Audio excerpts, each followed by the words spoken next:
नमस्कार। ये तो बड़ी चर्चा चल रही है, तेल आएगा नहीं आएगा, यहाँ का तेल वहाँ पहुँचेगा, दुनिया में तेल का संकट होगा। माना कि तेल सबसे ज़्यादा ज़रूरी है, पर ऊर्जा से भी ज़्यादा ज़रूरी है बहुत सी दूसरी चीज़ें। हम सब ये हिसाब तो लगा रहे हैं कि इस इलाके से सामान दुनिया को नहीं मिलेगा, वहाँ से निकलने वाला सामान बाकी दुनिया को नहीं मिलेगा। लेकिन इस पर किसी का ध्यान नहीं है कि अमेरिका की चमचागिरी करके, अमेरिका के सैनिक अड्डे अपने यहाँ बना के और अमेरिका का युद्ध में हथियार बन के मिडिल ईस्ट की सरकारों ने अपने देश के लोगों को कितने बड़े संकट में डाल दिया है। हम बात करेंगे कि मिडिल ईस्ट अब किस किस चीज़ के लिए तरसने वाला है अगर हार्मुज नहीं खुला। हम समझने की कोशिश करेंगे कि किस तरह से पूरी दुनिया के ऊपर किन किन चीज़ों पर ये देश निर्भर हैं और आने वाले समय में इनकी क्या दुर्गति होने वाली है अगर 15 दिन भी युद्ध रुक गया। मैं हूं गिरिजेश वशिष्ठ और आप देख रहे हैं नॉकिंग न्यूज़ का यूट्यूब चैनल। अभी हाजिर होता हूं।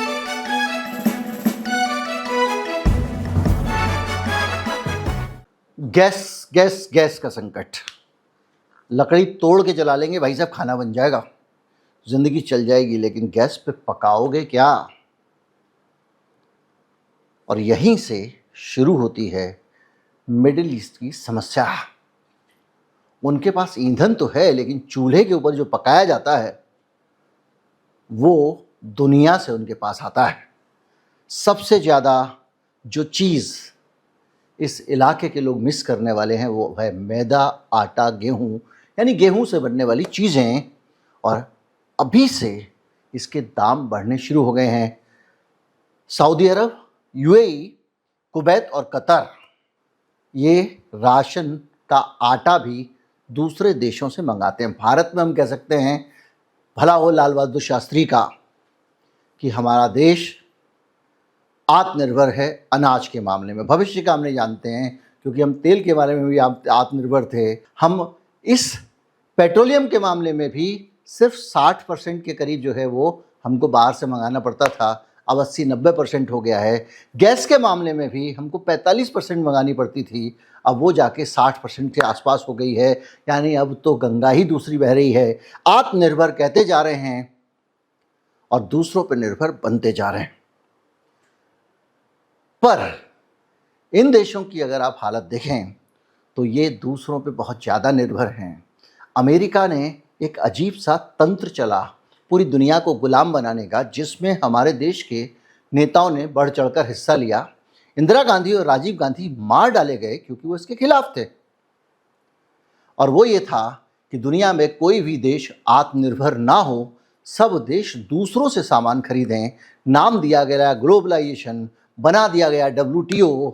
नतीजा ये हुआ कि मुझे किसी दूसरे देश से कोई सामान लेना है तो भी मैं डॉलर में लूँगा, और मुझसे किसी दूसरे देश को लेना है वो भी डॉलर में लेगा। और धीरे धीरे डॉलर की सुप्रीमेसी आई और अमेरिका जिस चीज़ पे प्रतिबंध लगा देना चाहता था उसकी डॉलर में डीलिंग बंद कर देता था। यानी उसने पूरी दुनिया को बहुत चतुराई से गुलाम बनाया। भारत में हड़तालें हुई, सड़कें पे लोग उतरे और यहाँ तक कि भारत बंद के आह्वान किए गए। वामपंथी सड़कों पर उतर आए तो साजिशन उनको करीब करीब ख़त्म कर दिया गया और दुनिया में कब्जा हुआ अमेरिका का। और उसी सिलसिले में ये मिडिल ईस्ट के लोग इस बात को लेकर खुश थे कि हमारे पास तेल है, हमारा तेल दुनिया लेगी और उससे हम सब खरीद लेंगे, हमको क्या उगाने की ज़रूरत है। यहाँ तक कि अमेरिका भी खुश था कि हमको कुछ बनाने की ज़रूरत क्या है, हम खरीद लेंगे चीन से। और अब वो पर निर्भरता मुसीबत बनती जा रही है। मिडिल ईस्ट के लोग रोटी अगर पकाएंगे उसके ऊपर, चूल्हे के ऊपर, तो वो भी दूसरे देशों से आता है। हालत ये है सऊदी अरब, यूएई, कुवैत, कतर, यहाँ पे गेहूं का दाम तक बढ़ गया है और युद्ध टिका रहा तो ये बढ़ोतरी बहुत तेज होने वाली है। अभी से जो $230 का एक टन गेहूं आता था वो $260 का हो गया। 13% 2 हफ्ते में दाम बढ़ गए। और ये दाम ऑफिशियल वाले हैं। अनऑफिशियल वालों की हालत ही कुछ और है। आप जानते हैं कि यहीं से पूरी दुनिया में बेकरी गई है, यहीं पे नानवाई होते हैं, यहीं पे ब्रेड बनती है, इस जगह की संस्कृति का हिस्सा है। ब्रेड नहीं है। ईरान का बहिष्कार किया तो ईरान आत्मनिर्भर हो गया, और इनको गले लगाया अमेरिका ने तो ये पराधीन हो गए। चावल, अगर गेहूं नहीं खाओगे तो चावल खाओगे। भारत, पाकिस्तान और थाईलैंड से ही चावल जाता है, वहाँ लोग बासमती चावल ज़्यादा खाते हैं। और अब वहाँ पर जो जाने वाला बासमती था उसकी भी कीमत बढ़ गई है। $1000 का एक टन होता था, जो अब $1800 का एक टन हो गया है, करीब करीब 80% के करीब। क्यों बढ़ा, इस पर हम बात करेंगे। किस वजह से इनको इतना महंगा मिल रहा है, इस पर भी बात करेंगे। इसके साथ साथ आप खाओगे तो सालन भी खाना पड़ेगा। और यहाँ पर नॉनवेज अगर खाने के शौकीन है तो चिकन, फ्रोजन पोल्ट्री जाती है वहाँ पर, जमा हुआ चिकन जाता है, जिसके सबसे बड़े सप्लायर हैं अमेरिका और ब्राज़ील। लेकिन जो कीमत थी $2.10 का 1 किलो, वो बढ़कर हो गई है $2.40 का 1 किलो। करीब 12 से 15% दाम बढ़ गया चिकन का। अब आप सोचिए, सबके घर के बजट में, सारे तो शेख नहीं है अमीर, वहाँ पे 15% ऐड होता जा रहा है। इसका असर सीधे सीधे होटल, कैटरिंग, रेस्तरां, सारे बिजनेस पे भी पड़ेगा, लोगों की अफोर्डेबिलिटी पर भी पड़ेगा। दूध, कितना ऊँट का दूध पी लोगे? जाहिर बात है दूध की ज़रूरत तो पड़ती है, और दूध आता है दूसरे देशों से, जैसे न्यूजीलैंड, ऑस्ट्रेलिया और नीदरलैंड से, डेनमार्क से भी। और दूध आता है पाउडर की फॉर्म में, उसका वहाँ पर दूध बनता है डेयरी इंडस्ट्री में। और जो पूरा मिल्क का पाउडर था, होल मिल्क पाउडर, वो वहाँ पर $3000 प्रति टन था, जो $3450 प्रति टन हो गया। यानी करीब करीब 12-13% की बढ़ोतरी हो गई है दूध में। आप छोटी छोटी चीज़ें जो उनकी ज़िंदगी की ज़रूरी चीज़ें हैं, टर्की, जॉर्डन और भारत से वहाँ सब्जियों का बड़ा हिस्सा जाता था।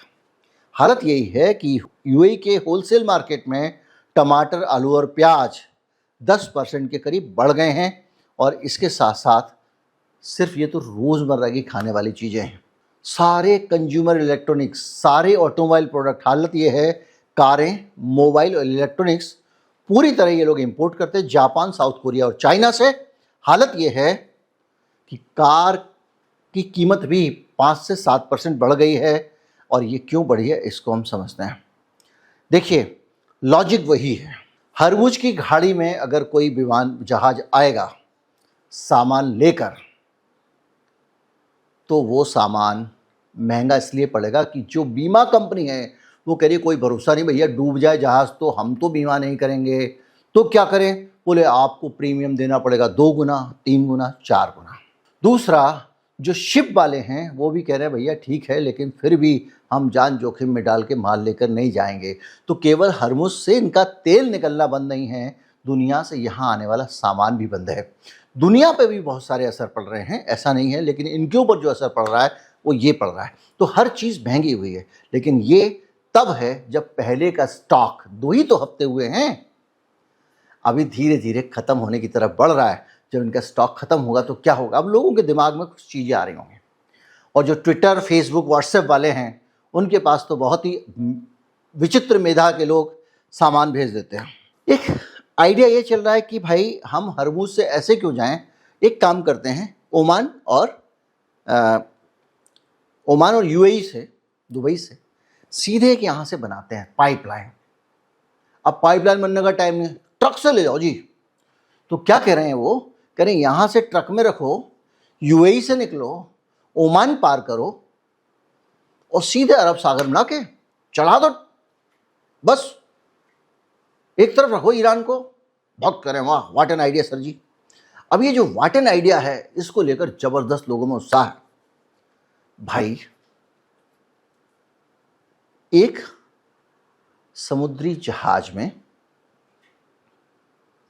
जो तेल आता है वो ट्रक से भरना प्रैक्टिकली संभव ही नहीं है। अब मैं कैसी बात कर रहा हूं, हमारे पेट्रोल पंप पे ट्रक आता है। कम से कम छोटा से छोटा टैंकर भी होगा तो उसको भरने के लिए 12,000 12,000 ट्रक से लेके 30,000 ट्रक तेल लगेगा। यानी एक टैंकर को भरने के लिए अगर सड़क के मार्ग से तेल लाया जाए तो 12 से 30,000, 15,000, 30, एवरेज 20 का निकाल लो, 20,000 ट्रक भर के लाने पड़ेंगे तब एक टैंकर भरेगा। और जब वो चल के आएंगे, जब वो टोल खर्च करेंगे, जब वो तेल फूकेंगे तो कितना बढ़िया, कितना परसेंट तेल का दाम बढ़ जाएगा। लेकिन व्हाट्सएप पे एक नक्शा बनाना है, एक वहाँ से ट्रक की फ़ोटो लगानी है, देखो जी यहाँ से ट्रक चला जाएगा। वाह वाह वाह वाह वाह वाह, 10-11 साल से हम इसी तरह की वाह वाह कर रहे हैं। तो ये भी रास्ता काम का नहीं है, यानी ये संकट में फंसेंगे। तो अब क्या हो रहा है, ये तो मैंने बताया इन देशों का, लेकिन बाहर के देश की ज़िंदगी में भी तेल और गैस के अलावा बहुत कुछ है जो यहाँ से आता है। अब हम उसकी बात करते हैं कि वो क्या है। अब आप समझिए कि इनकी पूरी इकोनॉमी का सत्यानाश कैसे होने वाला है। ये तो रोज़मर्रा की चीज़ें हैं। अब अगर देखें तो जो रियल एस्टेट के शहंशाह हैं, कौन? दुबई और दोहा, इनको बहुत सारी चाहिए होते स्टील, मशीनरी और इलेक्ट्रिकल सामान। जाहिर बात है, फ्लैट बनाओगे तो उसमें फिटिंग विटिंग भी तो लगाओगे ना। और अगर शिपिंग बाधित रही तो ये पूरे रियल एस्टेट के प्रोजेक्ट गड़बड़ा जाएंगे। पर्यटन, कहाँ जा रहे हो जी? हम जा रहे हैं घूमने दुबई, बुर्ज खलीफा देखेंगे। अब क्या हो रहा है, लोग नहीं जा रहे हैं। पर्यटन, एयरलाइंस और बिजनेस ट्रेवल एक बड़ा धंधा है यूएई का। अब अगर युद्ध खिस गया, ये भी डूब जाएगा। यानी पूरे क्षेत्र में पर्यटन घटेगा, उड़ान होंगी वगैरह वगैरह। एमिरेट एयरलाइंस और दुबई इंटरनेशनल एयरपोर्ट जो है, उनके कारोबार पे क्या असर पड़ने वाला है आप अंदाज़ा लगा दें। और ऐसे में जो निर्यात है और आयात है वो रेड सी के ज़रिए हो सकता है, वो भी सऊदी करेगा। और सऊदी तो तेल के मामले में भी ठीक ठाक स्थिति में, 80% ही तो उसका, 20% ही रुका, 80% वो ईस्ट वेस्ट पाइपलाइन से निकाल दे रहा है। यानी सिचुएशन बहुत खतरनाक है। इनकी ज़रूरत का सामान अब अगर आएगा तो यूरोप से आएगा, यूरोप से सुएज नहर में होते हुए लाल सागर से आएगा, हार्मुज से नहीं आएगा। यानी उसके बगैर भी सामान 15 से 20% महंगा। और सप्लाई चेन का एक बेसिक फंडा ये है, एक तरफ से लगातार सप्लाई आती जा रही है, एक ऐसे एक बेल्ट लगा हुआ है, यहाँ सामान आया निकल गया, आपने ख़त्म करते जा रहे हो, वहाँ से सामान आता जा रहा है। ऐसा नहीं है कि साल भर का सामान आपने रख लिया, आप खाते जा रहे हो, गरम गरम रोटी बन के आती जा रही है। एक जगह की अगर सप्लाई लाइन टूटती है तो दूसरी जगह से सप्लाई लाइन बनाना आसान काम नहीं होता है। वहाँ से माल उठाना, उसके लिए रूट चुनना, यहाँ तक लाना, तो निश्चित तौर पे जब भी अल्टरनेटिव सप्लाई लाइन आती है तो शुरुआत में उसका दाम ज़्यादा होता है। तो अगर ज़्यादा दाम को भी छोड़ दें तब भी इतना लंबा चक्कर काट के अगर माल आएगा, अगर उसने भी हूती ने पंगा कर दिया तो और गड़बड़ हो जाएगी। तो महंगाई के लिए ये अभिशिप्त हो गए। अब इनका बाहर सामान क्या जाता है? हम लोग रोटी खाते हैं, वो खेत में उगती है, खेत में उगती है तो उसमें खाद डालनी पड़ती है, फर्टिलाइज़र। एक ज़माने में कोई नेहरू नाम का आदमी होता था हिंदुस्तान में, उसने एक नेशनल फर्टिलाइज़र बना दिया था कि हिंदुस्तान अपना खाद खुद बनाए। बहुत गाली दी, गोबर से क्यों खेती नहीं करते हो, ऑर्गेनिक क्यों नहीं करते हो। उसने किया था, श्रीलंका ने, दुर्गति हो गई, दिवालिया हो गया था, राष्ट्रपति भवन में लोग घुस गए थे। तो अब क्या किया, हम लोग विदेशों पे निर्भर हो गए, क्योंकि अमेरिका को पसंद था। अब सऊदी अरेबिया, कतर और ओमान से हम लोग यूरिया, अमोनियम और डीएपी मंगाते हैं, नाइट्रोजन मंगाते हैं, नाइट्रोजन खाद्य पदार्थ। क्यों? वहाँ पे गैस होती है। अब अगर नहीं होगा ये रास्ता खुला हुआ, फिर हरमुज से आवाजाही नहीं है, तो इन चीज़ों के दाम बढ़ेंगे, किसान की लागत बढ़ेगी, महंगाई बढ़ेगी। एल्युमिनियम सबसे बड़ा एल्युमिनियम का जो स्मेल्टर है वो है बहरीन, यूएई और सऊदी अरेबिया। अगर यहाँ से एल्युमिनियम लेट आता है, कार इंडस्ट्री, विमान, पैकेजिंग और कंस्ट्रक्शन सब गड़बड़ा जाएंगे।